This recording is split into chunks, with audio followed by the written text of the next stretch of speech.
পৃথিবীতে এমন অনেক দেশ আছে যেখানে ধর্ম পালন নিষিদ্ধ, সেখানে ইন্টারনেটও নেই। উদাহরণত উত্তর কোরিয়া। এখন প্রশ্ন হলো, সেখানে যাদের কাছে ইসলামের দাওয়াতই পৌঁছেনি তাদের অবস্থান কোথায় হবে পরকালে? কোন ব্যক্তি কোন সমাজের মানুষের কাছে যদি ইসলামের কোনো দাওয়াত না যায়, তাহলে কিয়ামতের ময়দানে তাদের কোনো হিসাব নাই, শুধু একটা হিসাব হবে। সেটা হলো তারা কোনো সৃষ্টিকর্তায় বিশ্বাস করছে কিনা, আল্লাহর একত্ববাদে বিশ্বাস করছে কিনা, এটুকু হিসাব নেওয়া হবে। বলে এইটুকু কেন হিসাব নেওয়া হবে? কারণ এইটুকু বোঝার জন্য কোনো দাওয়াতের প্রয়োজন নেই, মানুষের বিবেক যথেষ্ট। মানুষের বিবেক তার সৃষ্টিকর্তার খোঁজ করার জন্য যথেষ্ট। তার বিবেকই তাকে তাড়না দিবে যে আমাকে কে সৃষ্টি করলেন। এই পৃথিবী কি এমনি এমনি চলছে? এমনি এমনিতে একটা গাছের পাতাও নড়ে না, বাতাস আসে তাই পাতা নড়ে।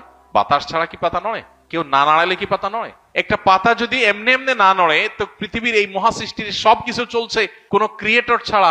ক্রিয়েশন হচ্ছে ক্রিয়েটর ছাড়া, এটা তো অযৌক্তিক। অতএব এই ক্রিয়েশনটাই ক্রিয়েটরের অস্তিত্ব, মহান সৃষ্টিকর্তার অস্তিত্বের জানান দেয়।